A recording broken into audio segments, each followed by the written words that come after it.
Good evening, everybody. Welcome to Daytona International Speedway for the Hardline Transport Solutions Rebel Truck Series.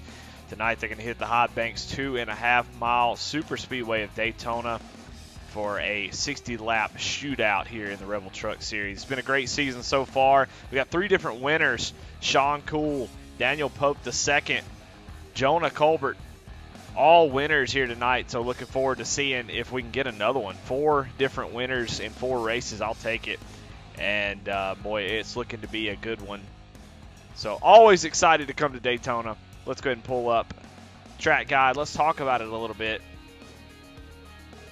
Daytona International Speedway opened in 1959 at seating capacity. That's infield, everything, 167,000 people. They were all there this weekend in the real race, and I think we'll have just as many in Rebel Racing Network watching tonight for sure. Daytona, obviously, legendary speedway, home of the Daytona 500, the Super Bowl of NASCAR, and it's where every driver wants to win. And tonight, there's going to be dang near 40 drivers that want to win tonight here in the Rebels Truck Series. Always a fun little race here in the trucks, so expecting no less than amazing, or at least it'll be exciting, probably explosive. So bring up the race analysis. Of course, the NASCAR Craftsman trucks. You got all 3 makes, 60 laps, 80% fuel. So fuel is not a given. 2 green white checkers if we need them, and 1 fast repair.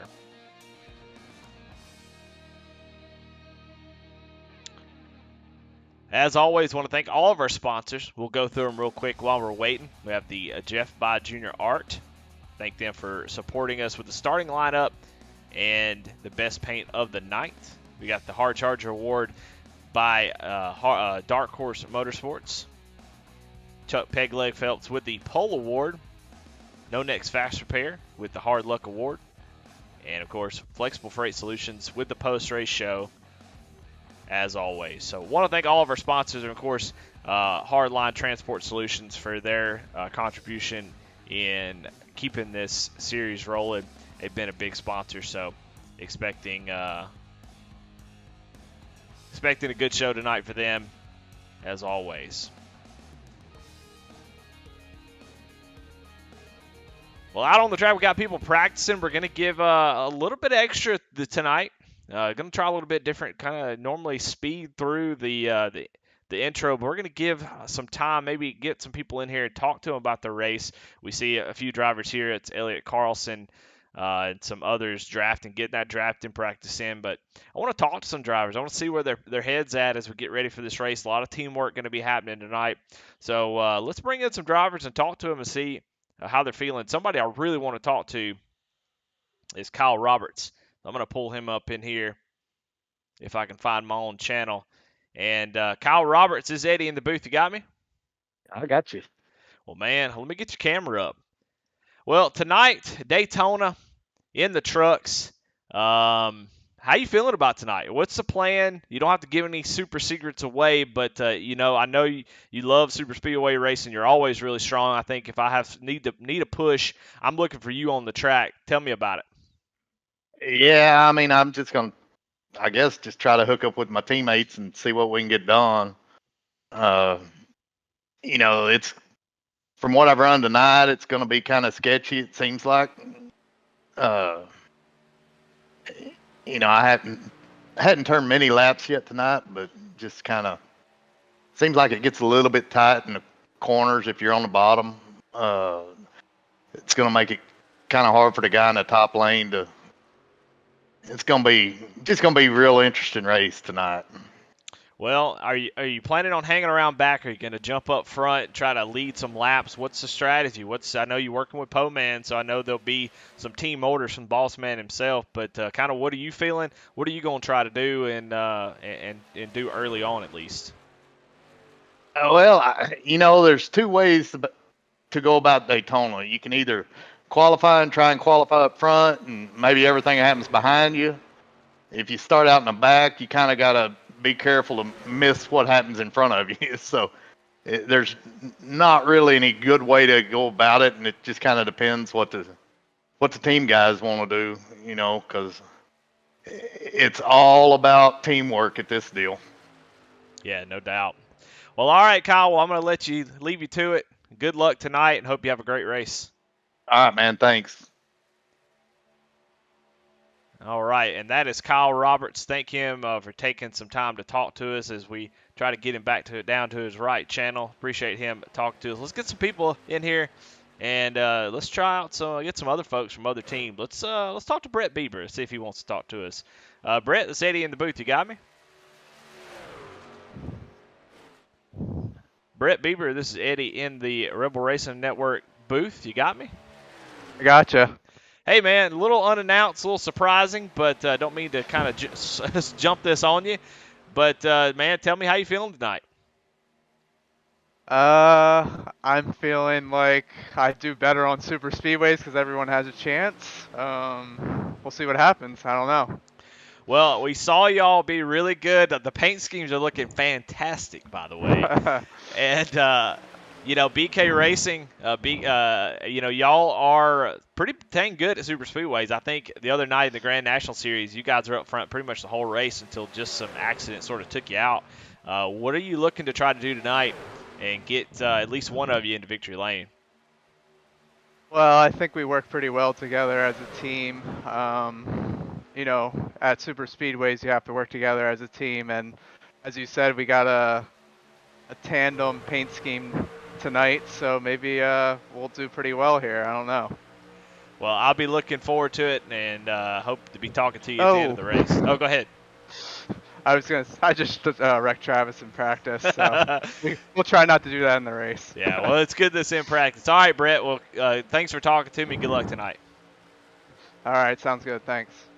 Yeah, I'm sort of bringing up a lot of guys that I see really being sort of the super speedway guys. I mean, there's a lot of really good drivers here, and I think a lot of folks are pretty good at super speedways. There's some people that just have a knack for it, and those two drivers especially seem to have what it takes to get it done. Have yet to win. I think maybe Kyle Roberts has one. I don't want to take that away from him, but I haven't seen it in a while, so looking to see if maybe they can get it done tonight as we get ready to get this thing rolling, as I try to find somebody else to talk to. Talk to some people that we haven't talked to. Let's bring Ray Page up in here. Ray Page, this is Eddie in the Rebel Racing Network booth. You're live, man. You got me? Ray Page, you got me? Yes, sir. Hello? Hey, there you are. All right, man. Well, man, sorry to kind of jump in here and pull you up in here real quick, but, man, tell me how you feeling about tonight's race. Not too good. I'm having a little brake issue here. It keeps coming on by itself, dragging, so it's slowing me down. So I'm trying to work on a little bit of hardware right here. So we'll see how it goes. Well, you don't need the brake, so I just rip it out. That'd probably take care of it. It probably would, but I don't think the other guys would like it. So we'll see. Well, once you get it going, kind of what's your strategy here in the plate races? I'll keep it brief for you, but what's your strategy as you go into plate races? I just go where I just go. I don't really have a strategy other than I think I heard Earnhardt say it one time before. If you ain't leading, you can't win it, right? So just get it. Just go wherever the lines goes. If I wreck out early, I wreck out early. That's part of plate racing. All right, man. Well, thanks for talking to me. Good luck tonight. Yes, sir. That's Ray Page in that 41 machine. Going to look to maybe get a dub tonight. If he can get that brake fixed, like I said, it's probably the best track to have brake issues. Just yank that thing out and don't give it too much thought. Who else we got in here? They're doing sort of a grid walk is what it feels like. I'm just kind of randomly grabbing folks. Trying to get folks that we haven't talked to before. Let's bring Chuck in here. Chuck is a solid. Chuck Felt's a solid super speedway driver. Oh, he's not even in his chair. Well, we're not gonna be able to talk to Chuck. We'll get him. Maybe we'll get him later. We'll get him out of here and try to bring somebody. Let's see who's sitting at their computer. Let's talk to, let's see.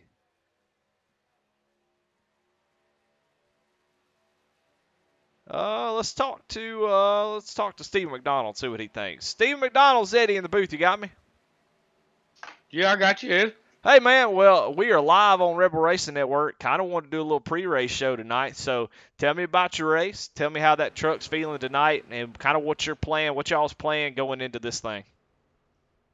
The truck's feeling good. I'm undecided if I want to start in the front or if I want to start in the back. Because I think it's going to be a crazy one. Well, they say the only place you win from is the front. That's what Ray Page says. So you might want to start there and try to get yourself to the front. What do you think? Yeah, I'm thinking about going ahead and just trying to start from the front and hope for the best. There you go. All right, man. Well, I ain't going to keep you. You got a little bit before qualifying. Just wanted to jump in here and see how you feeling about tonight's race, see what Bandit Motorsports is feeling like. Sound like y'all feeling pretty good. Yeah, we're feeling pretty good about it. All right, man. Well, good luck. All right, have a good night, Eddie. That's the number 68, Steve McDonald in that Chevrolet, that red 68 machine. You'll see him out there. He'll be doing some good work. So definitely keep an eye out on him. We got Kevin Kinder in chat. Said, hello, won't be able to watch. We're in some bad weather tonight. Tornado, straight wind, 90 miles an hour. Yeah, we saw that.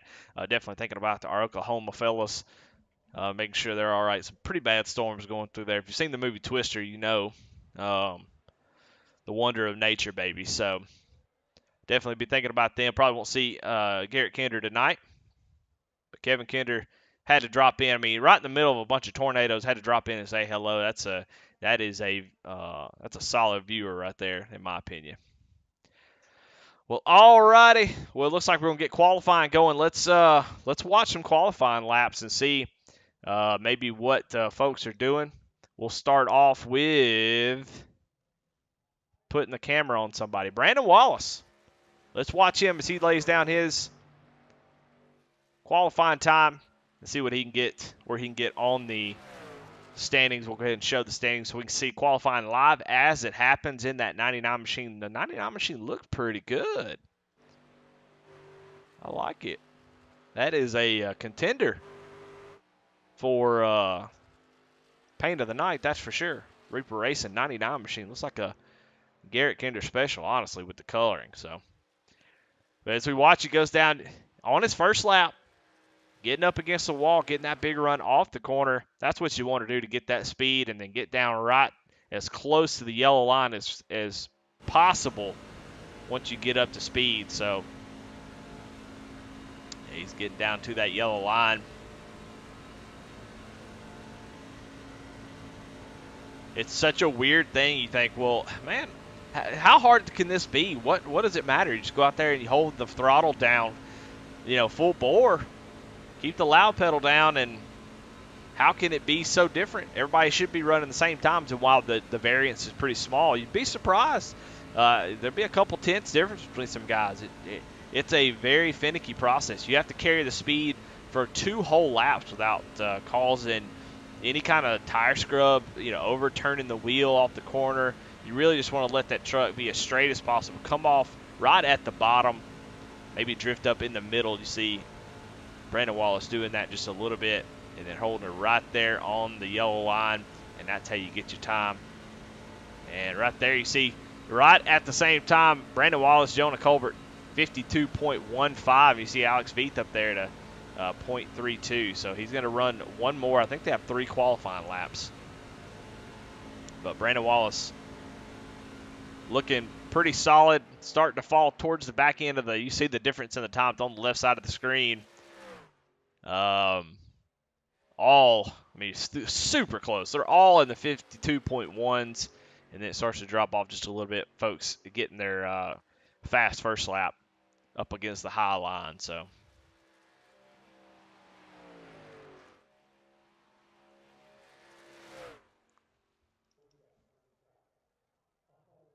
got Charles Stevens Jr. getting his gloves on. He's getting ready to go. See if he gets out there and runs a lap. Somebody might be starting from the back, but yeah, it looks like Charles Stevens is going to go out, wait and see where everybody else's times are. Right now, Daniel Popey provisional pole. We're going to watch as Charles Stevens tries to take that away from him so far. Jonah Culver still holding steady in second place. Jonathan Cofield jumps up to the top of the board, but still a little bit short as he runs the same darn time as Daniel Pope does, 52.10. Of course, there's no tie or anything, or iRacing actually can go back as many decimal places as it takes to get a top time. So Daniel Pope just the slightest bit faster. But a lot of people still out on the track trying to check those times. Try to get a little bit better spot. But right now we're watching Charles Stevens as he takes a green flag. Like he's going to stay right up against the wall. I never know what to do in these situations. It seems like running high for a couple laps just gets the run off each corner, gets that speed up. You're wide open either way. But it just seems like if you run both laps up at the top and then jump down at the bottom, you have the most speed. But it's really hard to say. I wish I really knew. I don't think I understand. Usually qualify okay at these tracks, just not able to. Not really able to understand where the speed comes from. I think a lot of it is honestly hold it wide open, stay as close as you can to the bottom without scrubbing too much speed, and then the wind. There is a wind variance in iRacing, just like in real life. We saw that with Anthony Alfredo, where he was able to get a huge gust of wind down as Charles Stevens actually blinks out. As he misses qualifying time, as the qualifying has ended. So, well, all right, we're ready to get the grid going. Thanks for everybody that talked to me before the race. We'll continue to work on that just a little bit, see if we can improve maybe a pre-race show, make it a little interesting, let people talk about the strategies. That way we can see how it goes at the end of the race. But let's see where everybody stacks up. Chuck Pegleg Pole Award winner is Daniel Pope with a 52.084. He actually went back out and improved upon his time. So interesting strategy. We'll see if anybody employs that later down the road. Jeff By Jr. Art. Starting lineup. Jonathan Cofield outside the front row. Jonah Culver starting third. Starting fourth, Eric Tracy. Starting fifth, Sean Cool. Starting sixth, Ray Page. So he said he wanted to be up at the front. That's what Dale said, so that's where he's going to be. He's up there in sixth. Michael Kostick in seventh. Josh Oswald in eighth. Corey Bigley in ninth. Rick Rube in 10th. Chuck Phelps in 11th. Steve McDonald in 12th. 13th is Brandon Wallace. 14th, Cody Bain. 15th is Brett Bieber. 16th is Butch Taylor. 15th, Matt Telder. 16th, Brandon Pollock. 17th, Elliott Carlson. 18th, Matt Knights. 19th, Kyle Roberts. 20th, Charlie Elmore. 21st, Tracy Passons. 22nd, Philip Monzo. I don't know what's going on. Mike Bertosa, 23rd. 24th, Tracy Passons. 25th, Mickey Isaac. 26th, Philip Monzo. 27th, Mike Veith. 28th, Andy Kurtz. 29th, Aaron Adcock. 30th, Ryan Derrick. 31st, Dylan Bates. 32nd, Travis Bieber. 33rd, Gary Wright. Starting 34th is Alex Veith. Starting 35th is Chris McLean. Starting 36th is Kevin Grettenberger. Starting 37th, Jason Lottridge. Starting 38th is Charles Stevens Jr. Starting 39th, Matt Clement. Starting 40th, Spencer Gay. Starting 41st, Lance Sponberg. And 42nd is Davey Jones. Everybody getting ready to go green here. That was your Jeff By Jr. Art starting lineup. Thank you, Jeff By Jr., for sponsoring that and the best paint. So definitely appreciate that.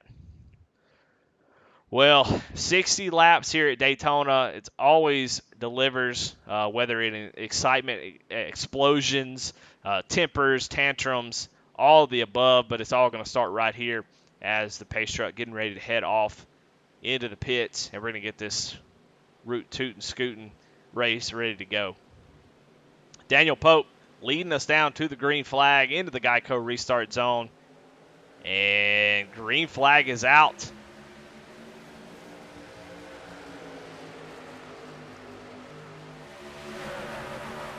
Got some people starting from the pits. I see a couple BK racers pulling out of the pits right now. But they are 2 by 2 into turn 1. Yeah, you see some folks at the back kind of hanging around, but up front we are tight. As guys trying to push the best they can. Daniel Pope with about a car length and a half out front so far as it comes screaming down the back straightaway.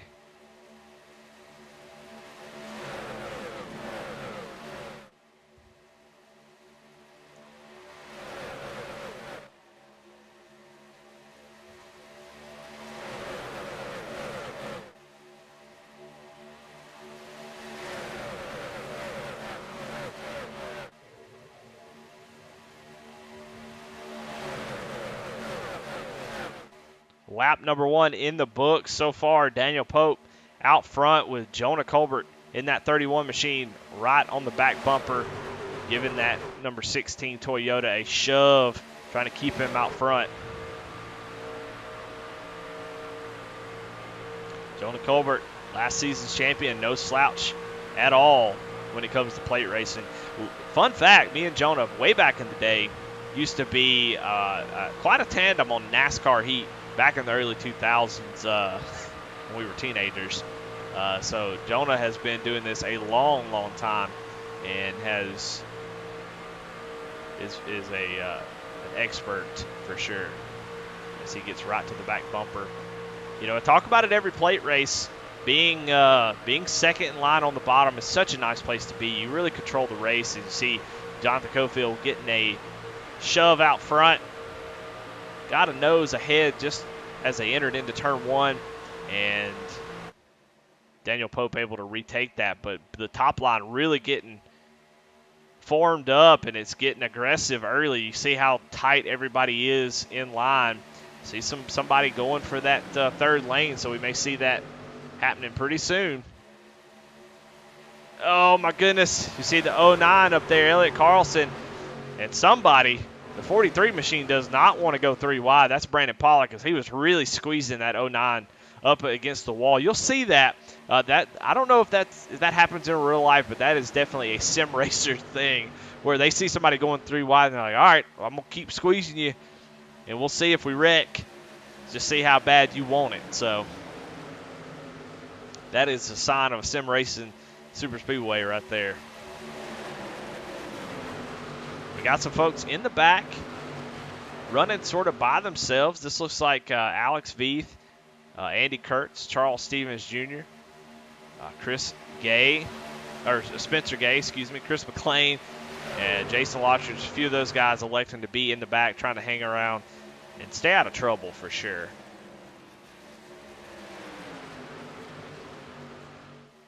But up front, we're still 2 by 2. Everybody doing a great job. You know, in a way, that Brandon Pollock squeeze into the wall was sort of like a, hey, it's too early. It's too early. Just get in line, brother, because that might be the best thing to happen. Talladega, it's a little bit easier to go 3 wide, but here at Daytona, man, it is tight. And we got old guys with old reflexes. I almost called this race the Fanatec firmware update 150 or something, because other night in the Grand National race, guys were just weaving all over the place. Somebody baited somebody into telling them, hey, you need to run like an 18-1, 16-1 steering ratio in some of these cars, and you don't really need that much. I mean, you're just doing so much wheel turning that it can be hard to catch up if you get behind in the steering wheel itself. Got a few people out of the race so far. It looks like Brandon Wallace, Lance Sponberg, Kevin Grettenberger having issues. So I don't know if Brandon Wallace is out there in Oklahoma, or no, he's in Texas where the storms are supposed to hit. So he may be having issues out there with the storm. So it looks like he's actually coming off pit road right now. So Brandon Wallace back into this thing. Don't know if he's having connection issues or what, but looks like he's going to try to get her in. So he'll at least get the points for showing up. That's what's important. As we complete lap 7 of 60, so far so good. Not really much movement. A lot like the Cup race where the two front drivers really control the race. You really can't go anywhere. We saw a driver or two try to stick their nose out and go 3 wide, but, I mean, just nowhere to go. You'd have to somehow get a whole bunch of trucks behind you. These trucks can get a lot of runs, but, is it worth it? You're going to have to make a pit stop, and you definitely don't want to be caught up in that caution.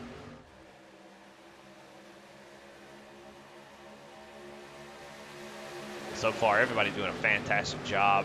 Cofield in that top line. Top line's sort of lazy, it looks like, which is not a derogatory word, or I don't mean it in that way. I just mean like they're just kind of taking it easy. You see, there's a lot of separation. The bottom line pretty strong when the top line's not really organized. So right now, it looks like there's a lot of gaps, car link gaps between every truck. Everybody's minding their P's and Q's. And that's what we like to see. We want to see the racing go green as Brandon Wallace out there by himself jumps down to the apron. I know everybody appreciates that, so shout out to Brandon Wallace.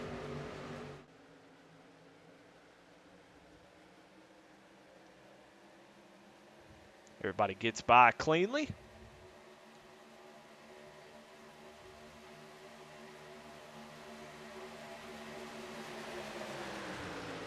Well, I tell you what, we got a lot of drivers here tonight with webcams, and I appreciate them every week for doing that. So let's go on board with a few of them. Let's watch, see what they're doing, and see what they look like as they're trying to concentrate, keep their truck going in the right direction.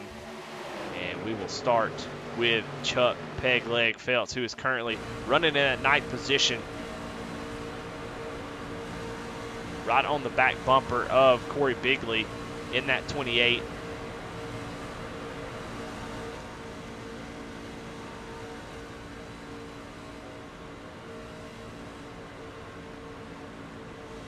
You hear him working the throttle, just lifting a little bit when it needs to, not pushing it too hard. He could get up there and push that 28 machine and get all over the back bumper, but for no reason, because Corey has nowhere to go. He's got cars in front of him, trucks in front of him. So Chuck, you can hear him lifting off the throttle, just being smart, watching the weaving that's going on in front of him. You can see his eyes cutting around to the right side, just checking his outside screen, and just trying to keep that 75 machine clean.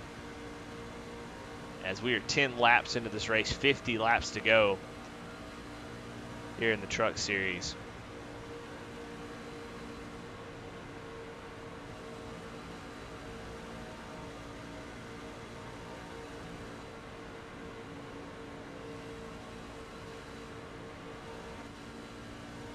Going forward, Spencer Gay. He's riding in the 32nd position. He's just hanging out. Riding behind this whole pack, definitely trying to be smart, not get into any issues. He's doing the Denny Hamlin. Denny's really, I don't know, he talks about getting up there and being aggressive, but every time I see him play race, he's always in the back, just hanging around, trying to be there when it counts. And, Denny's got a couple Daytona 500, so he must be doing something right. So right now he's right behind Charles Stevens.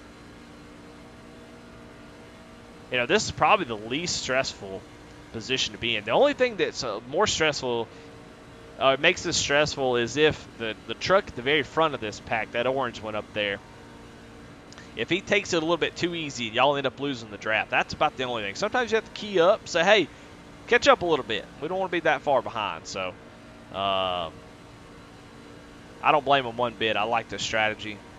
If you're not willing to be up there in the mix, this is a good place to be. So you see, just sort of a chill, laid back, kind of like you're just driving on the interstate following, waiting on pit stops or waiting on the big one, of course. So, but looks calm. Looks like he ain't got a care in the world, that's for sure. Let's go up front, though. Daniel Pope still in the lead. Really no change as we come across the take. Lap 13 here in the Hardline Truck Series so far. Everybody doing a great job. There are some big movers, some people that have made some spots up. Brandon Pollock is one of them in that 43 machine. He has moved up 8 spots from where he started. Corey Bigley, we talked about him right in front of Chuck. He's in that 28 machine. He hasn't moved up at all. I just clicked on the wrong person. Matt Knight's in the 64. Had a tough night in the GN Series the other night at Talladega, but was up front, man, showing his strength. I heard he got a new steering wheel computer set up. So watch out for Matt Knight. He's going to be a force to reckon with tonight. I think the win might have to go through him. Got that new sim racing equipment. You know, every time you get a new wheel, new pedals, that adds at least 20, 30 horsepower to your truck. So currently he's running in the 12th position. Another big mover, Aaron Adcock in the 23.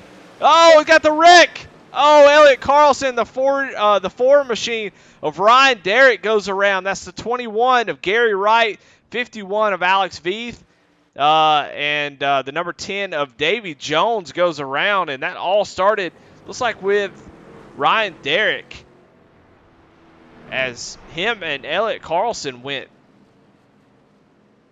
flying up in the air. Let's see what happened there as we have our first caution of the night. You see the Ford machine right here with Elliott Carlson, and looks like just sort of my goodness, that was a fantastic wreck. I mean, if you're going to wreck, that's how you do it right there. Let's watch this in slow motion. Heck yeah. Yo. And that's your Kinder Farm and Ranch Wreckage Rewind right there. My goodness, I love that. Man, just, incredible.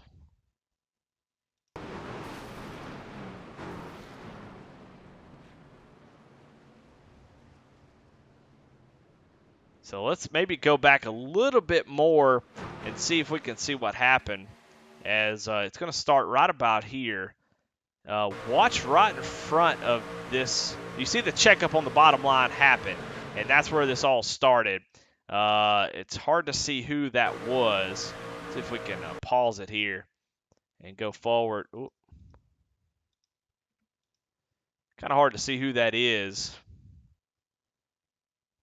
It's already too late. Looks like the 33 of Butch Taylor, the 35 of Kyle Robertson, the 91 of Dylan Bates is where kind of this started. You can see it happening already here, as Butch Taylor's going to get to the back bumper, the 75 up there, 3 trucks in front here, and you're going to see the accordion effect the 4 gets woed up, but Elliott Carlson just couldn't see what was going on. And I'm sure I'm missing the finish here, but you think, oh my goodness, I got it cleared here, and then all of a sudden, boom.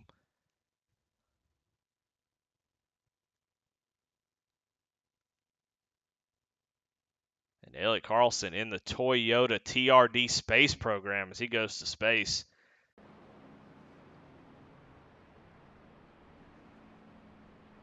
All righty. Well, back out on the track, we've got quite a few folks who went down pit road. Looks like Butch Taylor, Davy Jones, Mike Bertosa, Mike Veith, Jason Lottridge, Matt Telder, Charles Stevens Jr., and others electing to come down pit road. I think more folks may have come down pit road because Aaron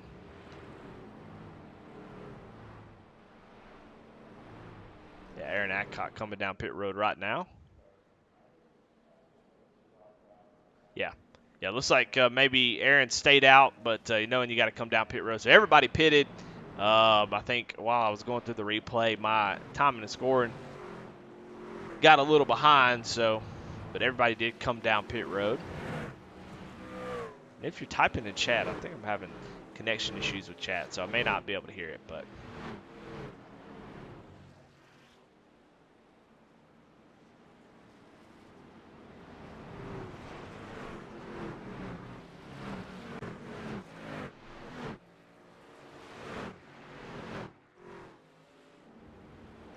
well, all right. Well, everybody is coming off pit road. Looks like everybody came down to go ahead and get fueled. You definitely don't want to stay out, as you want to be able to stay out as long as possible. I don't know what the fuel run is here, but you want to be as good on fuel as you can be so you can go a lot longer. You don't want to have to pit earlier. Get off cycle with these guys. You're out there running by yourself. That is going to be no bueno. So 80 miles an hour, the pace truck is just zooming down the back straightaway. Everybody trying to get caught up. Looks like they will.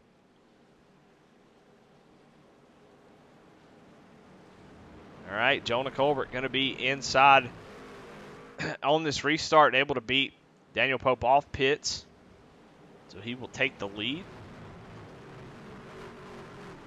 We'll see what guys are going to start doing here. I think we're going to see business pick up pretty quick. You know, I think a lot of people would like to wait until after halfway to get too crazy, but it seems like sim racers, they get about 10, 15 laps in them, and, you know, they talk about saving tires. I'm going to save some tires. I'm going to save my truck or whatever, but they get about 10, 15, and they can't do it. Geico restart zone. Jonah Colbert going to get a good jump. Going to have Sean Cool. That's Daniel Pope's teammate right behind him. So what's Sean going to do? Sean going to follow behind the 31 machine. Jonah going to get a nice push here into turn one. You see the pack sort of spread out. That won't last long. They'll definitely get the draft and be right back up there. These cars up front just pushing a lot harder. But that rubber band effect won't take but another lap, and everybody will be caught back up. But now Daniel Pope now getting a big push from Ray Page down the back straightaway, will vault himself out front. He's going to cut down right in front of Jonah and reclaim the lead down there on the bottom, but that opens up that top line. We already talked to Ray Page. He said he wanted to be out front. He's got Jonathan Cofield, Matt Knights right behind him. That is that's a push and crew right there. So I think Ray Page has definitely got that big frig machine tuned up just right to take the lead here. If you've ever heard me call a super speedway race, you know that me talking about that second car in line, Jonah Colbert in that 31, is a very strong position to be in. You can control the race in iRacing. As you watch that top line get a big push, Jonah's going to get right to the back bumper of that 16 machine. He's going to push as hard as he can for as long as he can and really just lay on that back bumper. In the trucks, you can really, and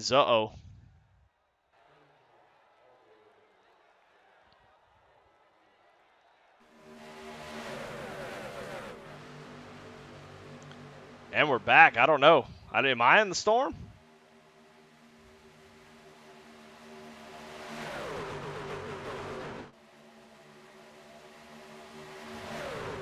All right. Well, I'm sorry about that. I don't know if that's me or if that's who that is.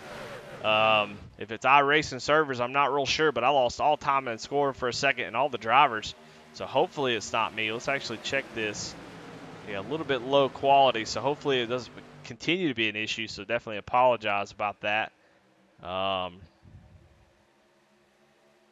Don't normally have these type of issues, so I don't know if it has to do with the weather that's going on. I know I'm routed through Dallas, so that may be part of it, but hopefully we can keep it together for another 40 laps. But anyway, back to the action. That 31 truck, get up there and push, and then once that top line run sort of chills out and they back off a little bit, 31 can sort of back off. He doesn't want to push too long. He doesn't want to push the 16 way too far out there and open himself up to sort of get overtaken by just about anybody. But he definitely wants to keep that top line at bay. And so far doing a great job of it. You see right there, they come disconnected from the top side. And looks like Cofield going to go 3 wide here. Not willing to work, maybe with Ray Page. Doesn't like the way things went or something. I'm not sure. And here comes Sean Cool. He's going to jump up to the outside. They must know something I don't know because, man, they're being aggressive here. That's the best thing that can happen for Ray Page. He's going to get a draft from Sean as they sort of shuffle up the front up here, and Sean's going to jump up to the outside, not willing to follow their third in line for the whole race. He wants to jump up here and lead a race, and that's important, especially for points. You want to get up there and lead or lap if you can. Try to get those bonus points. So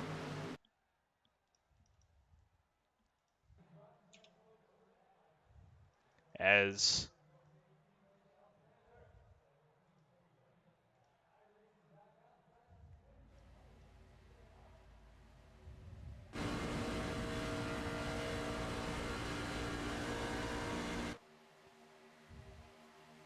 we continue to have connection issues, my goodness.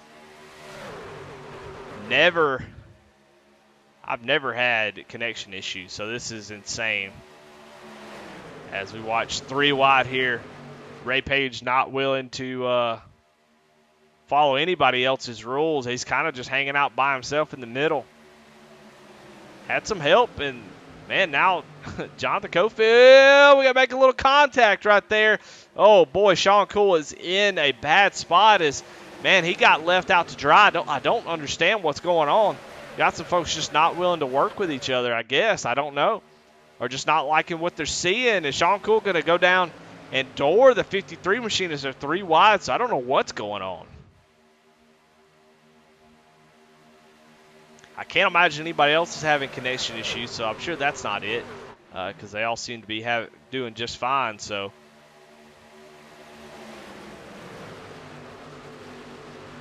somebody down on the apron. They stay down in the apron and let the field pass.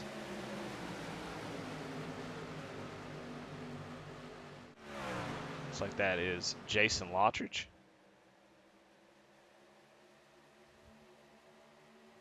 But up front, still 2x2. Ray Page, though, getting a nice push from Cofield. We saw Cofield not follow him there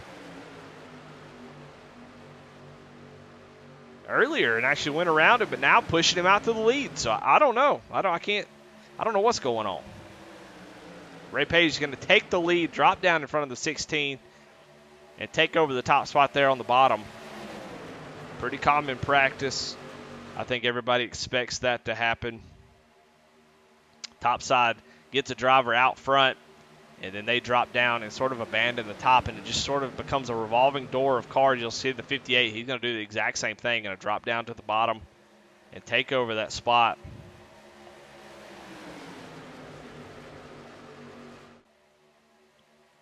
Oh, the 8 of Michael Kostick jumps down low. Don't know if he had an issue or something, but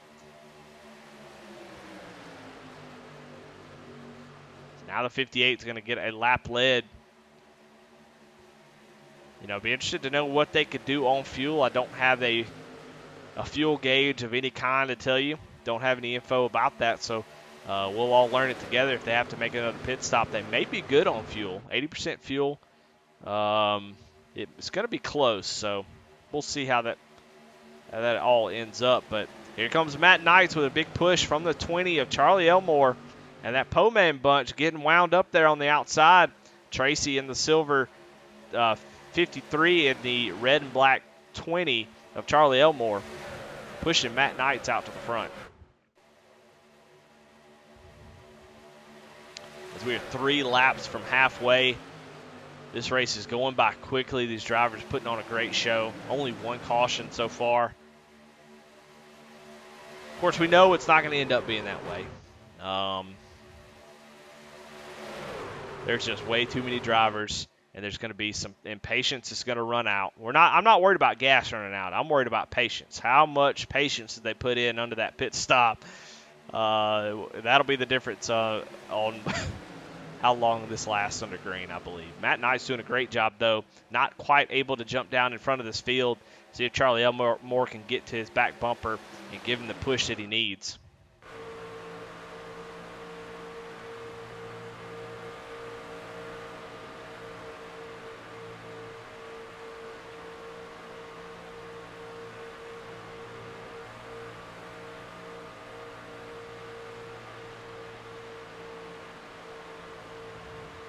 Uh-oh.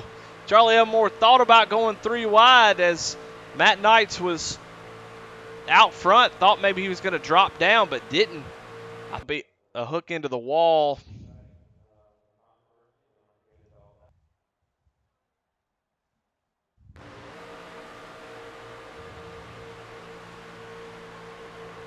And I think we're back again. Sorry, I don't know what's going on. I literally have never had connection issues, but we're going to keep pushing through and getting there as Charlie Elmore is going to take maybe the lead as Matt Knights jumps down to that inside line. And where Daniel Pope was leading this race not too long ago, that hotline has really started doing really well. And now Daniel Pope is sitting back in the 8th position as These drivers keep dropping down in front of them. Daniel Pope going to pull out of line. Maybe to let the field by get ready for pit stops. I'm not sure.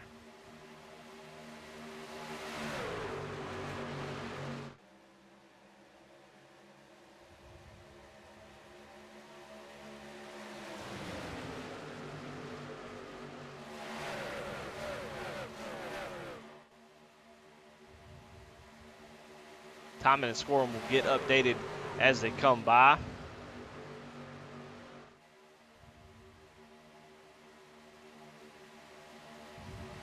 But Matt Knight's leading the way here with Charlie Elmore on the outside. Row with Tracy Passons right behind him. And you see Josh Oswald coming out. Or no, he drops down out of line. So looks like we got guys getting ready for pit stops. That makes sense. Either that or just wanting to get out of something. They felt nervous. And oh, here we go. There they go as Tracy Passons. Everybody's involved. Jonah Colbert gets involved in that. Everybody's just piling in. Boy, that makes Daniel Pope and those guys look like brilliant guys. Is the big one here at Daytona.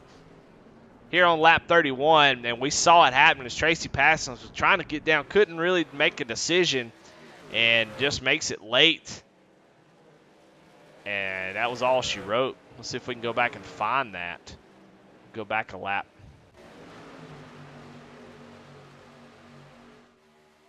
We'll go here.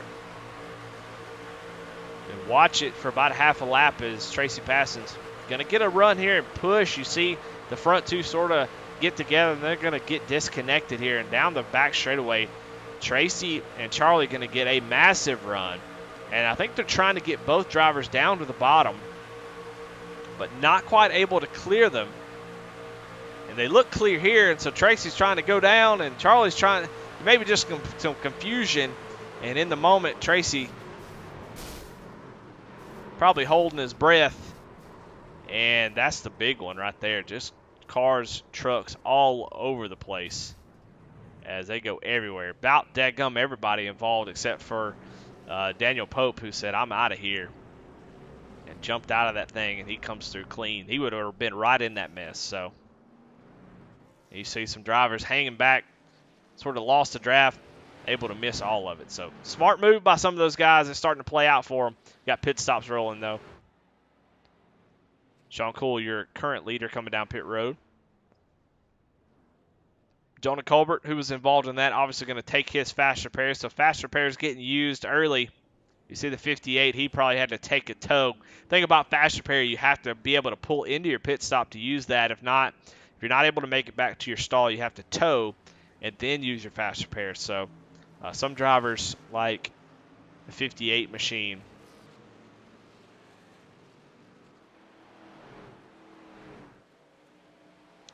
Trying to find him. There he is. Yeah, the 58 machine just going to be on pit road as he's getting that tow. So a lot of fast repairs used in that one. That was the big one for sure. Looks like the quality is back to normal. We're going to take a quick break as we're under caution, and we'll be right back in just a few minutes.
Well, all right, we're back.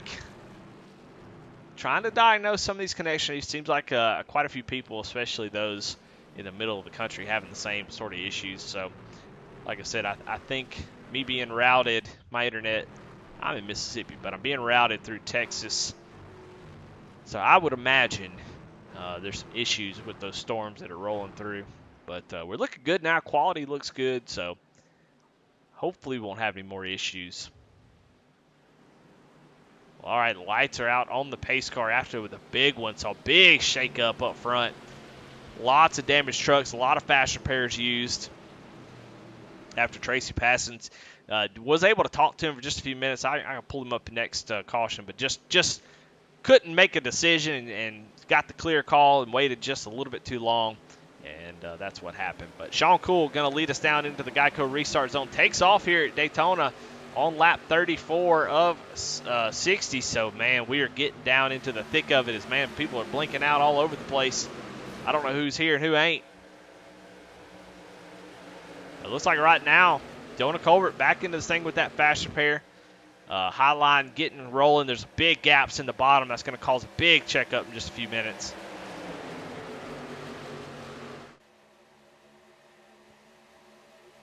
But big shakeup. Lots of newcomers up front. We got Brandon Pollock leading this bottom line. So he's able to get out front. You got Charlie Elmore, Jonah Colbert. The number 1 of Matt Telder makes an appearance up at the front. So that kind of opened the door for some guys to kind of settle in up near the front. And Michael Kostick going to pull out. He's coming down pit road.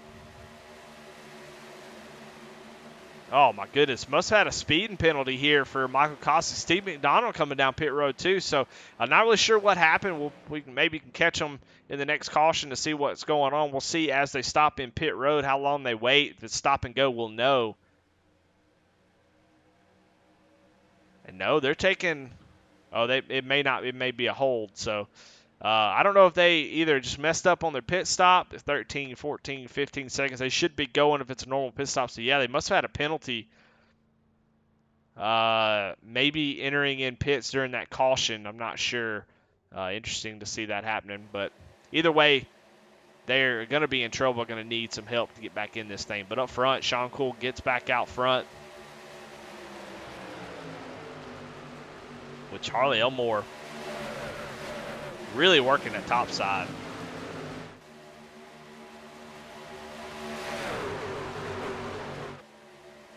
I've seen that top side be really, really strong. It's one of the few vehicles that you can really utilize it. We saw it already with just so many folks being able to drop. It can be annoying to push somebody out there, but if you get in the top line, if you're up there, you know eventually you're going to cycle up to the front. So it's sort of a timing thing. Of course, Charlie Elmore right now electing to not jump down. There's so many strategies that goes on. You have teammates, but you also have yourself you got to worry about. And if you're outside on the front of that outside line, I mean, you have a lot of strength there. You can just kind of hang around, not drop down. You know you're going to fall back as the inside line starts to pick up a little pace. And wait till the last second and then drop down at the end of the race. You don't have to get up there.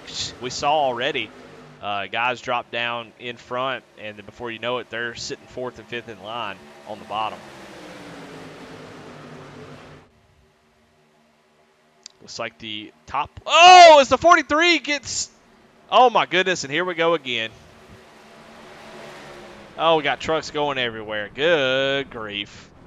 I don't know what happened. It all started with the 43 machine, and, man, it didn't take long. And we are getting crazy. I mean, so many drivers involved. You see Eric Tracy there, Mike Veith, man, having a hard time getting back going. The 4 machine of Ryan Derrick gets into him. You see the 43 of Brandon Pollock as, man, another big one.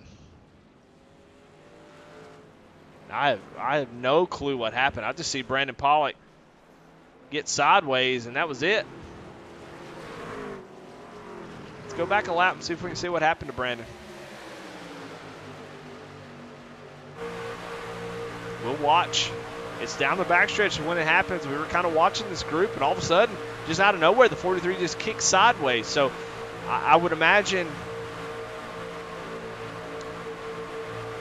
would imagine just a push gone wrong. Yeah, you're going to see the 41 get right to that right rear quarter. Wow. Oh, that's got to be a connection issue. I mean, Ray Page did nothing wrong there. I mean, a lot of trucks are going to get tore up from that, but I honestly, that was a very, very good push from the 41. I thought maybe he got on the right side of the back bumper.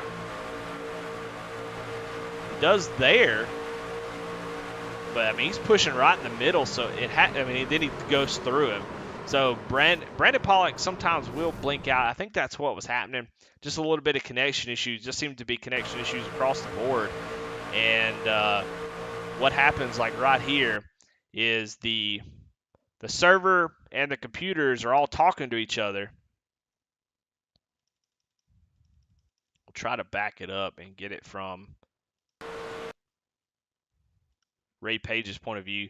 And your computers and the servers are all talking to each other, and the server is trying to predict where everybody's truck is on the track. And I honestly feel like right now, I think what's happening is we'll kind of get a different camera angle and see if we can see from the side.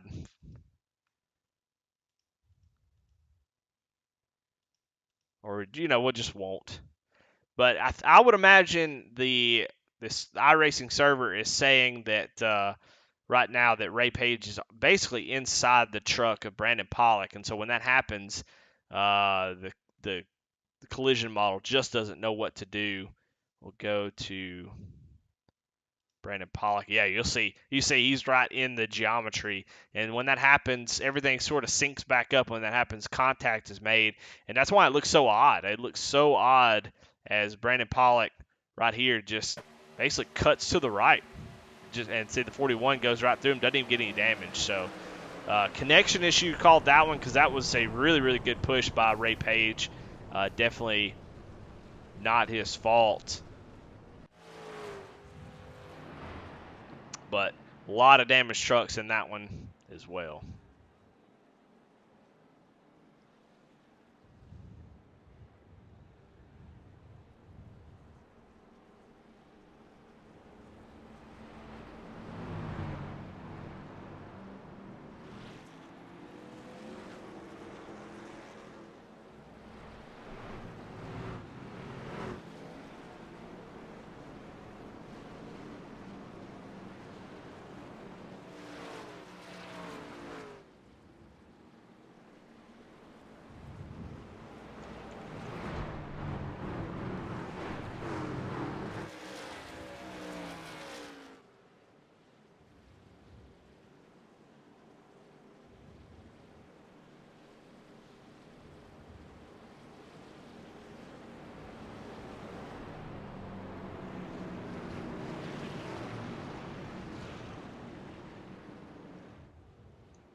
Alrighty, getting ready to go green. We're going to have 20 laps to go once the green flag drops. Matt Telder is your leader with Sean Cool on the outside of the front row. Sean Cool been up front all race long. Again, with some newcomers. Chris McLean involved in that first big rig, was able to miss this one. Cody Bame, you see back there. The 05 of Andy Kurtz, Elliott Carlson, Mickey Isaac. Lots of guys taking advantage of that, being in the right place at the right time. Matt Taylor, though, going to lead us down to the green flag in the Geico restart zone. Takes off.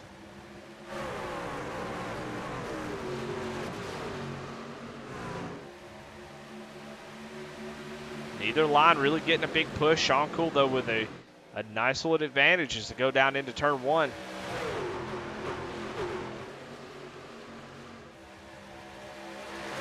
See the field very, very thin now.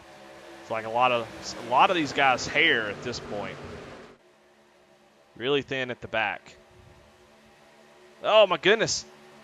It looks like Telder with that bump like he almost did exactly what happened to Brandon Pollock. So I think maybe iRacing servers are having some issues as well, or just drivers, in total. That's crazy. So these pushes are going to get worse and worse. You got to be careful. Now you got to worry about if you push somebody, if they're just going to get yeeted into the shadow realm. Man, there's a lot of movement right here. It makes me nervous just sitting up here watching.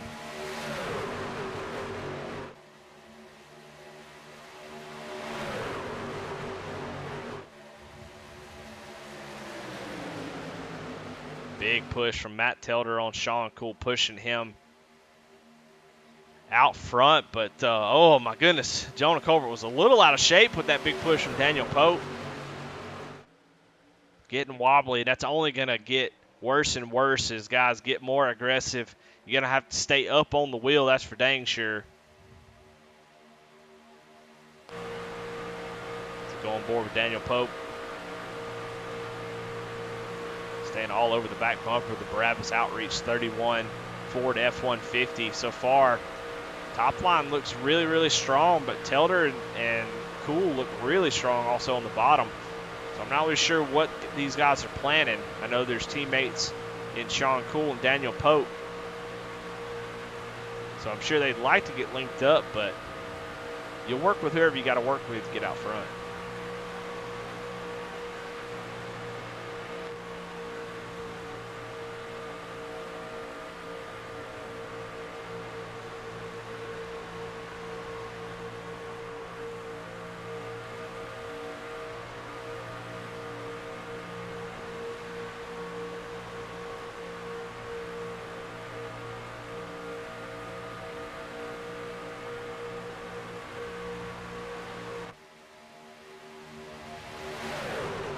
Laps are ticking down.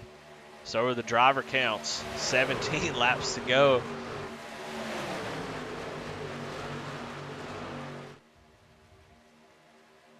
Got some folks looking to maybe drive up through the middle.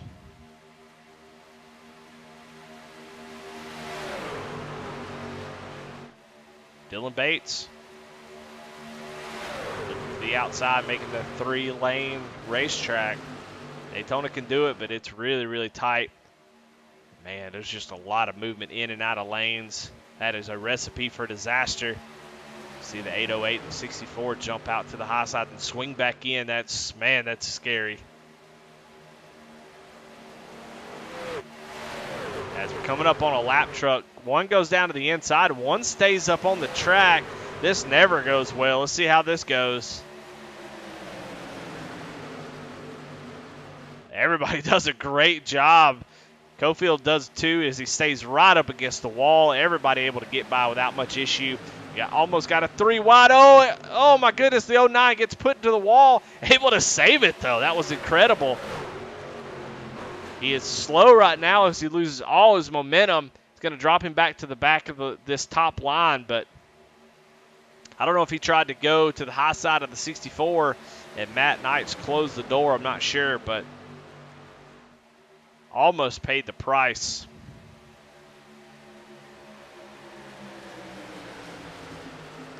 Let's see if we can go back and see that.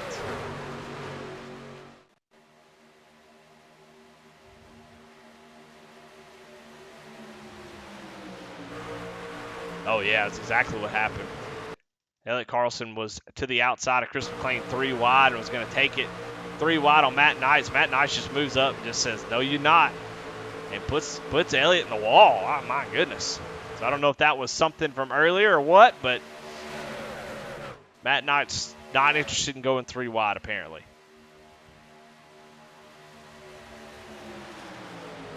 You know, he gets all that new equipment, and now he's too good to go 3 wide. I see how it is. I will be honest with you, I saw that sign in the middle of the screen. I thought that was a car sitting in the track. It scared the mess out of me. But right now, Sean Cool out front. Matt Telder second in line. Chris McLean third in line there in that 5 machine. The 31, Jonah Colbert still leading that top line with Daniel Pope all over the back bumper. So there's no way we make it to the end. There's just too much movement. Guys not sure where they want to go. Oh, I'm holding my breath. Jaw's hurting.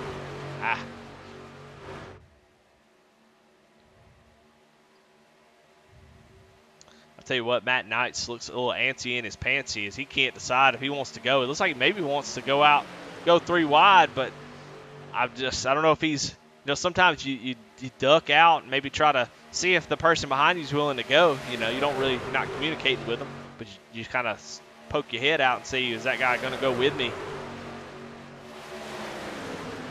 Now, oh my goodness, there's a lot of movement up in that top line. Oh, Brett Bieber tried to go a little bit high, and Matt closed the door again.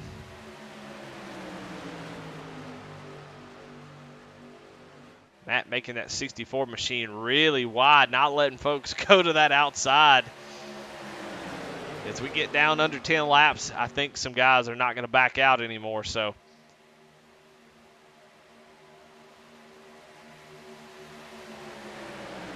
right behind them, Andy Kurtz. You see Brett Bieber. They're looking to get together. Those are teammates. 05 and the 808.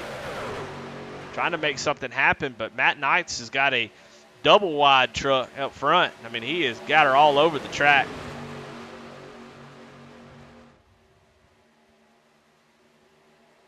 See that second group back there? They're just waiting. Oh, it's Daniel Pope makes a move here on Jonah. Has been pushing him this whole time, and is now goes down to the inside. He's definitely going to get hooked up with his teammate. Sean Cool gets right to the back bumper.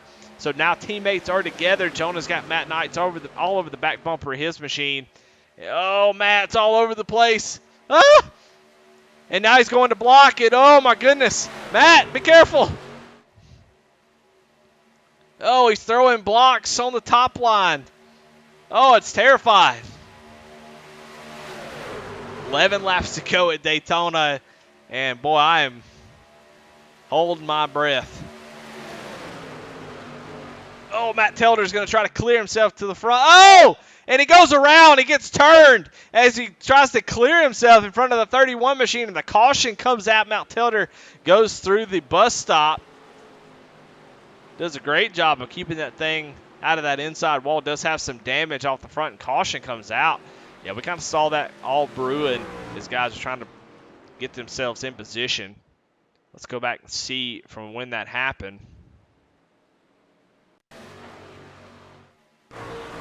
You'll see, oh yeah, he had already gone.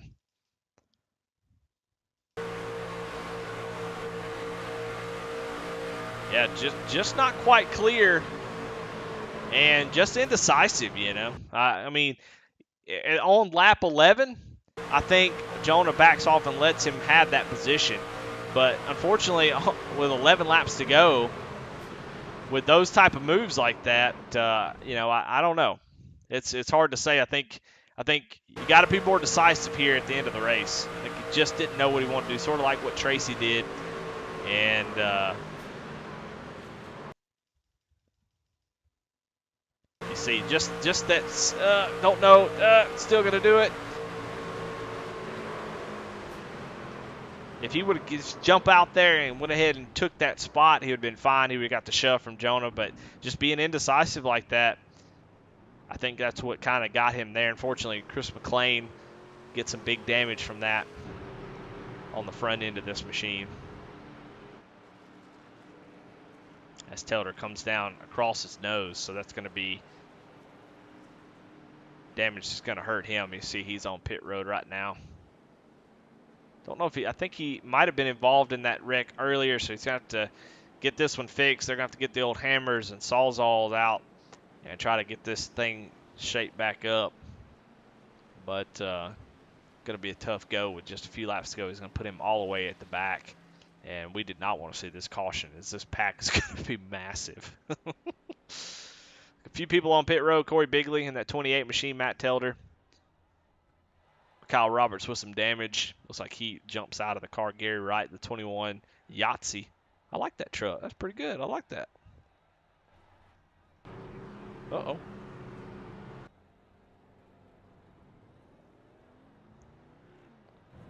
Not a good camera in the house to see a car, I can tell you that.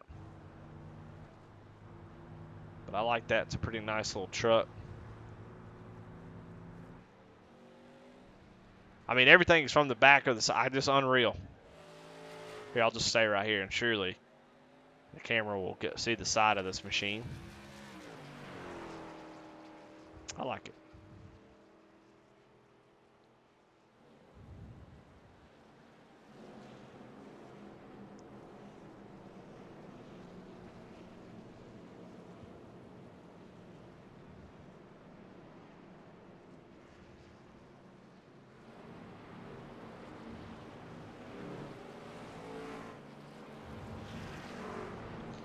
Well, as far as the Jeff By Junior Art best paint of the night, it's going to go to Ryan Derrick. As it looks a little toe up from the floor, up from the side. You know what? I'm going to show y'all a little inside deal here. That way we can get an actual camera in here that can show something. But I like this paint scheme. Even if it's tore up, got a lot of wear and tear on it.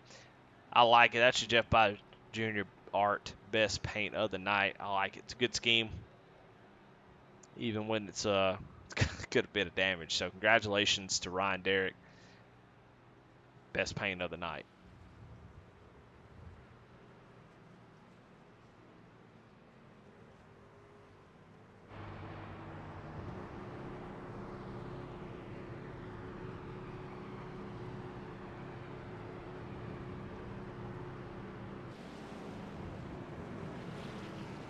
Eight laps to go. Daniel Pope is your leader. Sean Cool in second.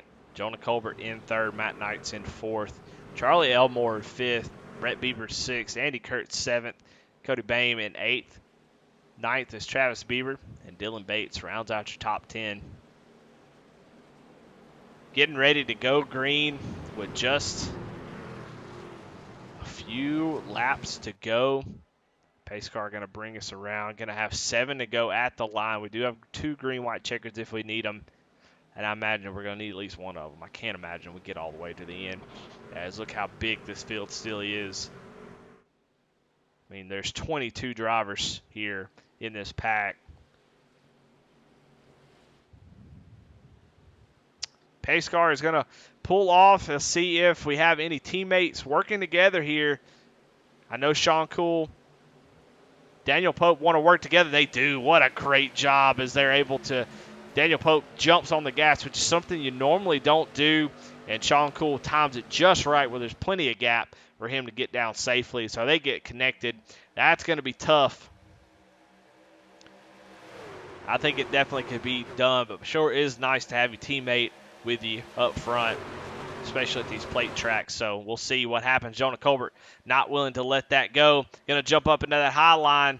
The bottom line not really working. Let's see. Andy Kurt's going to give Jonah a big push here as waiting on Matt Knight to sort of get to that back bumper of the 25 so the inside line sort of gets reestablished. The inside is pretty tight at this point, the outside just with the 4 drivers. So it's going to need a few more folks to get up there. It'll take about a lap. And once everybody gets up there, assuming they don't have too much damage like the 114, and he looks like he's got some damage, so that may be tough. But, boy, the 05 and the 31 doing a great job. It only takes 2 trucks to get her done, and they're doing it. 6 laps to go here at Daytona in the Hardline Transport Solutions Rebels Truck Series. A mouthful for sure. But who is going to take – I don't know what their team name is. SPM, is it Velocity? I'm not real sure. But Daniel Pope, Sean Cool, is anybody going to be able to take that from them on that bottom line as they're working together really well? Dylan Bates, another one of those drivers in the 09 right behind him. So 4 of those drivers with a Matt Knight meat in the sandwich there. That he could be the monkey wrench that could change everything. I know Matt Knight wants to get this win more than anybody. And he is right there. Oh, and Cody Bame's going to go around. Oh, and another wreck. And they're still piling in there. They keep it going, but caution is out. And so we will get our first green-white checkered, either a natural one or an official one.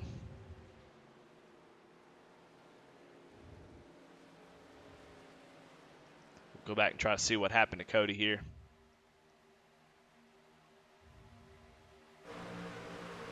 just a 3 wide situation, and all the space kind of closed up. I don't think Cody knew they were 3 wide. Kind of closes that gap, but Travis was definitely there, and Spencer Gay with nowhere to go. Cars getting involved. The 03 of, I don't know who that is, gets called. I can't find the 03, but I don't know who normally runs it. But either way, they get caught up into that and brings out the caution. Just late race racing. Guys going 3 wide.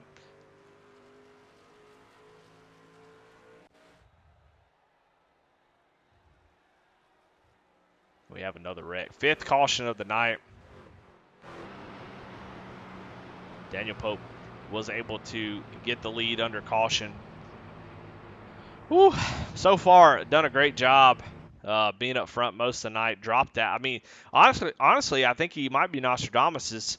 I mean, he's run up front all race long. The one time he didn't race up front is when the wreck was up front. He actually yanked his truck out of the pack, goes all the way to the back, and as soon as he does it, that gum wreck happens up front.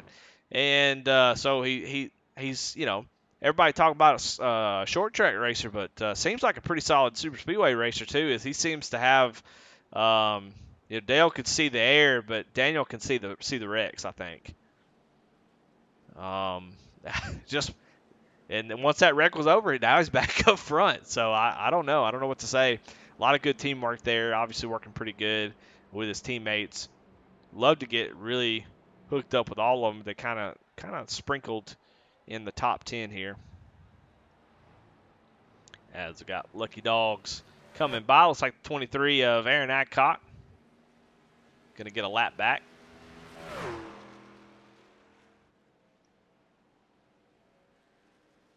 Currently running 24th. That will put him back on the lead lap, so he'll be back in contention. Gary Wright looks like he is the next guy a lap down.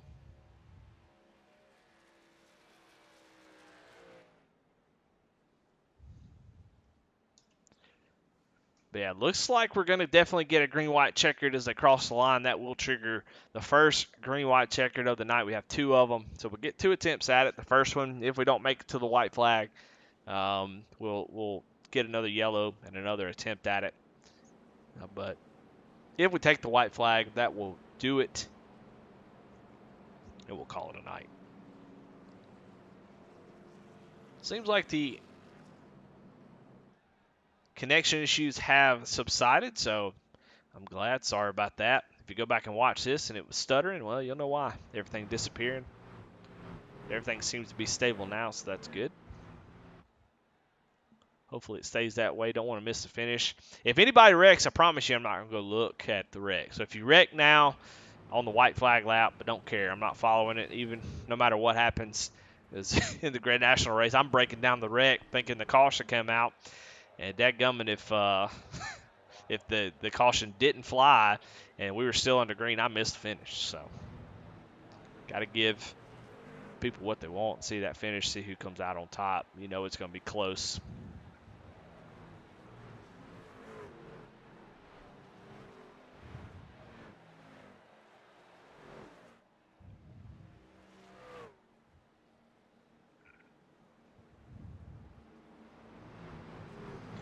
All right, lights are out on the pace truck. Man, as always at Daytona, lots of big movers, people that have made up a ton of spots. Andy Kurtz up 24, Dylan Bates up 24, Spencer Gay up 28, Alex Veith up 19, Ryan Derrick up 14. So lots of guys making some big moves here, putting themselves in position here at the end of this race. Matt Knight's also up 15 spots. He has been hanging around up there all night long. Where's the win going to come from? It's going to be tough. You know, I don't know. The only teammates up there that are nose to tail is the 16 to 25. They're in the perfect spot. They'll be able to take off together and push. Jonah's probably messaging Andy Kurtz going, hey, buddy, work with me. His teammate, Andy Kurtz's teammate, is a car back in that Burger King truck. So we'll see what happens. First green-white checkered of the night.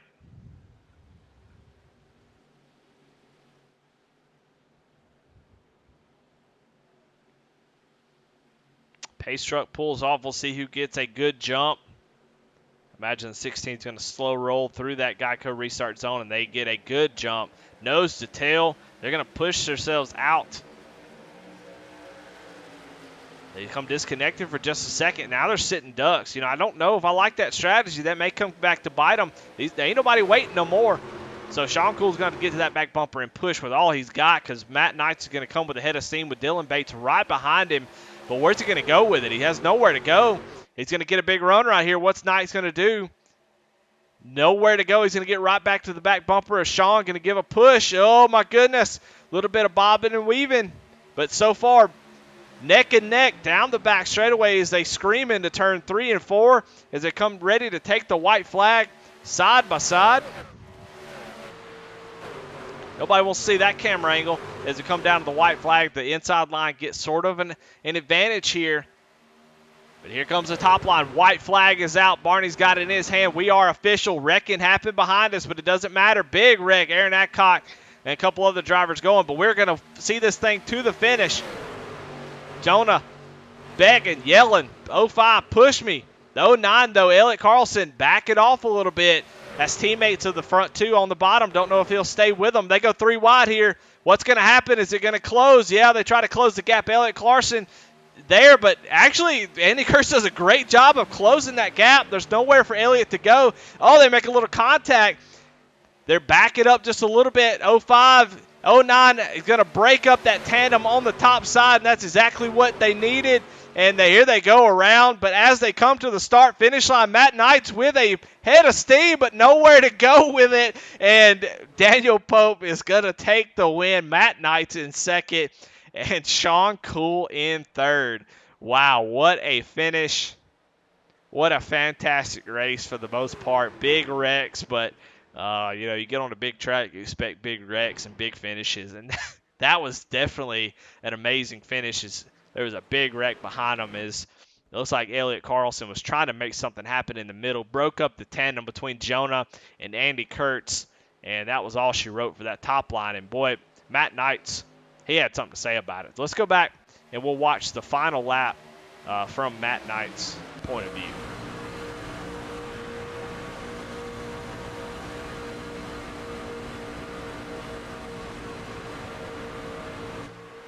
You'll see the 09. He's got a gap here. He's going to try to shoot the middle. Matt Knight sort of gets a little wild here and goes down to the apron. But you see the 09 trying to break that top line up. And, man, Andy Kurtz goes up trying to stay on that back bumper. And they're there. And they just drift up just a little bit that the 09 gets his bumper in there. And Andy Kurtz has to get out of it. And when that happens, the top line loses every bit of momentum and they make contact. I'm not even sure what happened to Sean Cool. He kind of jumps out of line. Maybe he got a bump. Yeah, he got a bump there from Matt Knights. And here comes Matt with a huge run once they become disconnected. And those drivers, man, fighting hard together trying to keep Matt Knights from winning that race. What a finish, though. You see all the teamwork and stuff happening there. That's the fun part about this type of racing. So congratulations to Daniel Pope, who does take the win. And, man, Daytona doesn't disappoint. Well, let's go ahead and get the Flexible Freight Solution post-race show. And, of course, stick around. You never know what kind of drama happens after those wrecks and stuff. I'm sure some folks are not happy about it. But you see, here at Rebel Racing Network, we know drama, so we'll try to get as much of it as we can and maybe try to talk with some folks and see what their thoughts were on the matter. But the top three should be pretty drama-free as they were pretty clean there coming to the end. But we saw some wrecks happen behind them, so I would imagine some folks not too happy about it. Let's go ahead and get this post-race show underway. And we'll talk to our winner, Daniel Pope, as soon as we get him in here. He is already ready to go, so let's get Daniel Pope in here, and we'll talk about the end of the race. Daniel, the city in the booth, you got me? Well, another Flexible Freight Solutions post-race show for you. Second race of the season, and, not too bad for what people call a short track guy to be pretty dang good at these super speedway. Doesn't surprise me one bit. You guys really took them to task tonight. Now, interesting. Before I let you talk, I called you Nostradamus because you've been up front all race long. You were at the front, beginning, the middle, and at the end. But there was one time that you pulled out, went to the back, and right after that, a big wreck happened. So I don't know. Was that just luck? Did you feel it? What made you jump out of line and then be able to miss the wreck that happened up front? So I used to be a really good plate racer back when I ran in the Pro and Coke Series stuff, and I just felt a really bad energy building around me. Like I seen the cars in front of me starting to clip the apron. People were getting nervous and aggressive up there, trying to make something happen, and I was like, "This is a place I don't need to be because there's fixing to be a massive pileup." So I come over comms on our Discord and said, "Everybody bail out. Let's go to the back." And then it wound up being, as you said, the crystal ball call of the race. Yeah, if there was no doubt about it, that was the move of the race for you. There at the end, you were able to get hooked up with your teammate, really the only one up there that had a teammate, and y'all did a fantastic job on that restart. Were you a little bit nervous getting out a little bit too far on that green-white checkered early? Was that nerve-wracking for you? Did y'all plan to do that? And when that happened, what was your plan to try to make sure that y'all stayed up front? So our plan, honestly, was to try to get the best restart we could because Dylan was in 7th, and that was our next teammate in line. And we were kind of hoping that we would get such a good restart on the bottom that it would clear Dylan to be able to move up to the outside lane, and then we would control both lanes. But it didn't happen that way, and I had to race it, and we had that big gap, and I told Sean, I was like, "You're just going to have to hit me as hard as you possibly can and hope it doesn't spin me." So that's what we went with, and it knocked me around a little bit, but I held on to it, and it actually worked really well. Well, y'all had a sort of a wrench thrown into your plan there on that last lap as Matt Knights. I don't really know what happened. The push looked fine, but Sean actually gets a little bit loose from a push from Matt off the turn 4, and he had a head of steam as you and Sean come disconnected. It's almost like the parachute dropped out the back of your Toyota, and Matt was coming with a head of steam, and both of you trying to block him from getting around you. You had a big run with a fantastic finish. What was your thoughts as you come off of turn 4 and think, "Oh yeah, I got this," and you see that 64 machine coming? Well, I knew the outside lane was still hooked up pretty well. So when I went off of 4 and I seen Sean basically get pushed to the apron, I was like, this is just became really, really difficult coming to the line. I seen him coming, but I knew I had enough time to get up and stall a run. So I got up and stalled the run and was able to survive. Sean was able to survive and get a 3rd, and Dylan survived the wreck with Jonah coming off of 4 there and got a 4th. So, other than Matt making that really big run, everything kind of worked out. Yes, sir. Well, your second win of the season comes at a plate track. That's a good place to get a win because it's just sort of a roll of the dice. If you get a win there, that's just a nice place to have that W. So congratulations, man. Really fun race to watch. Y'all did a great job up front. It was really, really a blast. So congratulations again, as always, man. Who you got to thank? Any sponsors, shout-outs? Yeah, I got to give a shout-out to my team, SPM. Everything we do, 16XCI and Revelry and Velocity. We have a lot of guys, and we work really well as a team, and I'm proud of what we do. And, of course, shout-out to Jeff by Art for what they do, sponsoring the league, and they help me out. And the league itself and the broadcaster. All right. Well, congratulations again. Have a good night. You too, buddy. Daniel Pope takes home the win here at Daytona. And second place, Matt Knight. Let's get him in here. I want to talk to him. Matt, this Eddie in the booth. You got me? Eddie, what's up, man? Man, I thought you had it. Man, I tell you what, after a disastrous night in the Grand National Series at Talladega, just a rough night, the way that it goes here at plate racing, you come back and just totally redeem yourself. And I said in the middle of the broadcast, all that new equipment you got, the wheel, all that stuff, and that gives you at least 50 horsepower. Is that what you're feeling out there? Is what gave you sort of an advantage because you were up front all night long. Yeah, I really appreciate you pouring salt in that wound by bringing up Friday night again. No, I'll tell you what, the equipment upgrades have just been phenomenal. For anybody thinking about it, absolutely do it. Bite the bullet, do it. you don't realize how much you're really missing. There's so much input coming your way that, on the entry level stuff that I was racing for the better part of 2 years, you just don't know what you don't know. Well, it looked like you knew exactly what you knew because you were up front all night long. What was your sort of plan of attack for tonight? As the race went on, did you feel like you was in the best spot? Were you trying to get to the top line, bottom line? What was your plan? What were you trying to do? And I assume second place. You got to feel like you were successful at it. Oh, no doubt. This was probably one of the best races I've run. In the 2.5 years I've been doing this. Now, the plan going in was really to just be a little bit more patient than Friday night and try to run that outside lane for as long as I could. Towards the end there, kind of got stuck on the bottom, and no, there wasn't a hole to jump up. I was just kind of stuck where I was, and being third back on the bottom, there's a lot worse places to be. So, I'm real excited with that race. I'm very pleased with the result. Well, yeah, just a fantastic race. There was a couple times up there in the middle part of that race you were really making your truck wide, trying to keep a third lane from forming. What was your thought process behind that? Were you just trying to make sure, hey, I want to keep 2 lanes here. I want to try to block and keep a third lane from forming. That way we don't maybe drop back a little bit. Was that sort of the thought process in that? Absolutely. I'd already gotten caught up in the first little snafu there and had to burn a fast repair. And I just saw, I've never seen good things happen in iRacing going 3 wide at Daytona. At Talladega, no problem. Auto Club, no problem. At Daytona, I've never seen it work out very well. The pros can do it, but they're pros, and I am not one of them.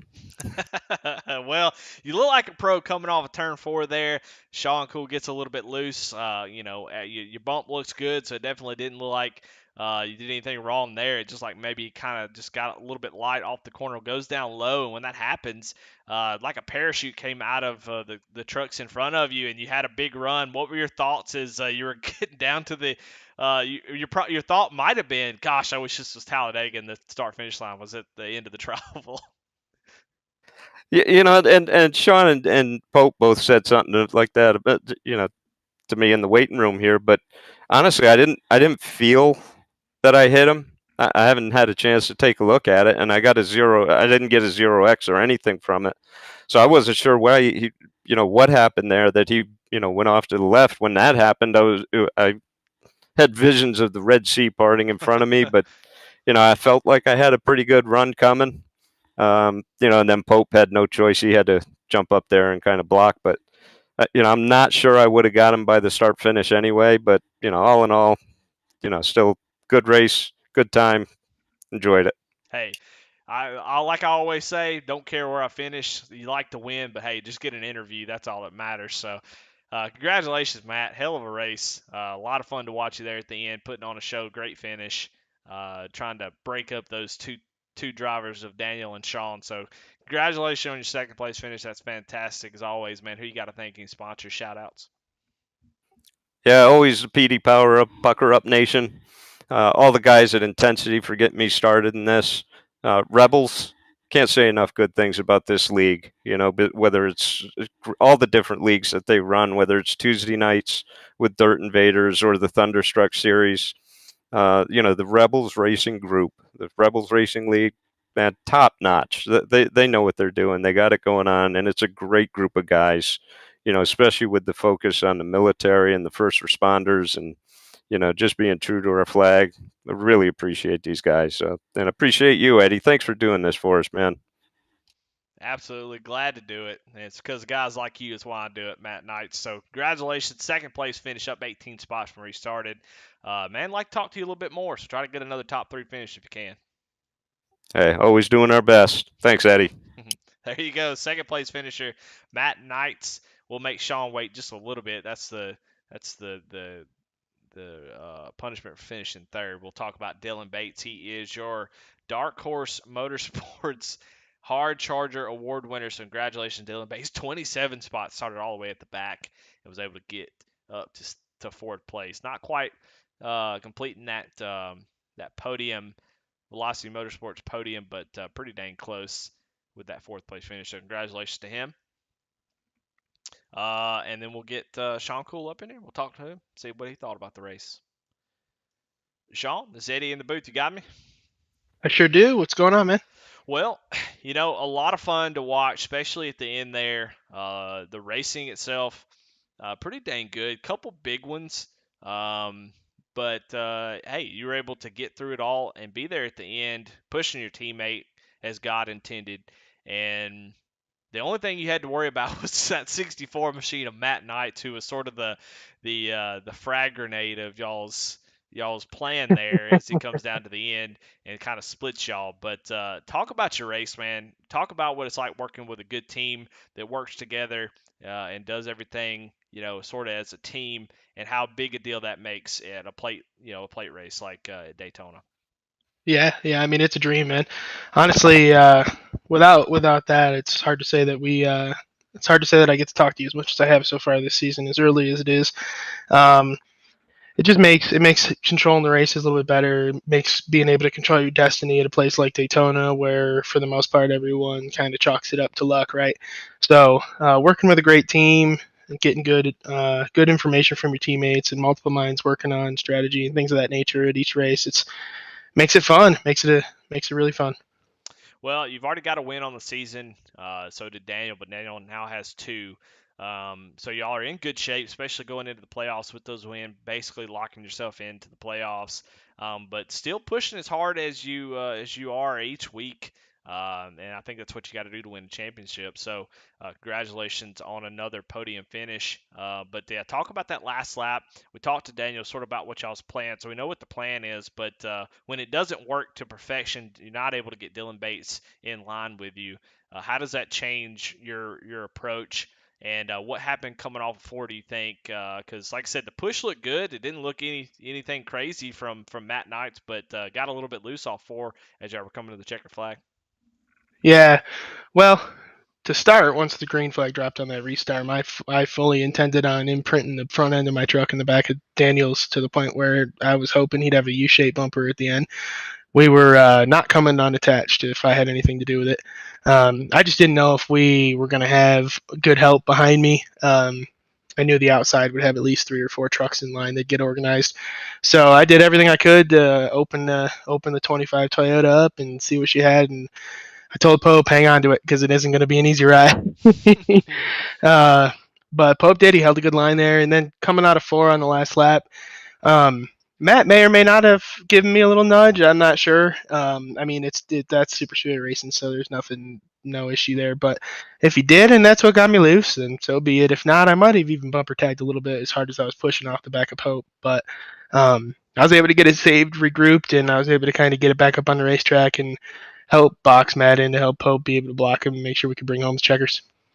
Well, fantastic job. It was a lot of fun to watch, especially at the end. That was a great finish. So congratulations on your team win. Congratulations on your 3rd place. And as always, man, who do you got to thank? Any sponsor shout-outs? Yeah, man, I want to thank you guys up in the booth. These are fun to watch every week. I want to thank everyone at Rebels that puts these races on. There's a lot of guys that have some rowdy, some rowdy characteristics and some awesome personalities. So it's a lot to handle, I'm sure. And I want to thank them for everything they do. I want to thank my SPM Velocity guys. Obviously, anytime we can work together at a race like tonight, you can't go without thanking them. Thanks to Pope for helping me out and helped me keep that track position up front. And everyone that makes it go round as always. All right, there you have it. Sean Cool, your 3rd place finisher here tonight at Daytona. So congratulations to him and all the top 3. And I tell you what, let's go through the results and see where everybody finished. We got a big one, so strap in.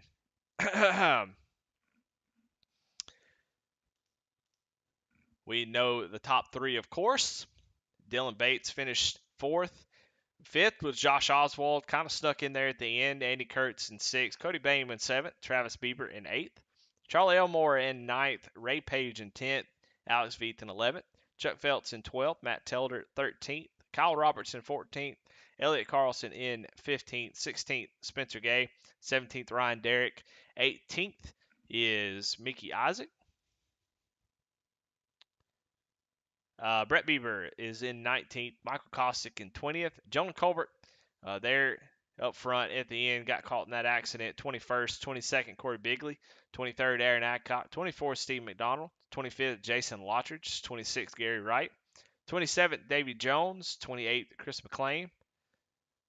29th, Philip Monzo. 30th, Jonathan Cofield. 31st, Brandon Wallace. 32nd, Tracy Passons. 33rd, Brandon Pollitt. 34th, Matt Clemon.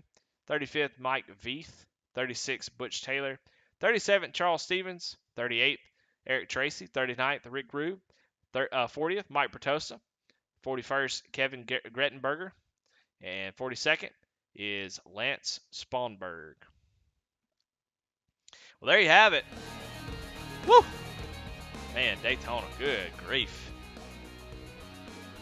Boys and girls, that was a lot of fun, but I'm going to get out of here. That was all I needed. And I'm going to need a cigarette after that one. But thanks, everybody who supports this series. All of our sponsors, of course. Mike Bertosa. Hardline Transport Solutions, of course. Jeff by Junior Art. You got Dark Horse Motorsports and the Hard Charger Award winner. Chuck Pegleg with the Pole Award. Flexible Freight Solutions with the post-race show. And, of course, the Hard Luck Award by No Neck Fast Repair, Matt Clement himself. Hard Luck Award, I don't know. I can't think of one person who just had the hard luck. I feel like there's a lot of people who had good luck, and the rest of the field had hard luck. So I'm just going to give it to the field, man. I think there were 2 or 3 big ones tonight, and I think the hard luck may go to whatever ISP went down halfway through the race and caused a bunch of connection issues. So the rest of the field, other than the top 3 hard luck award winners, congratulations.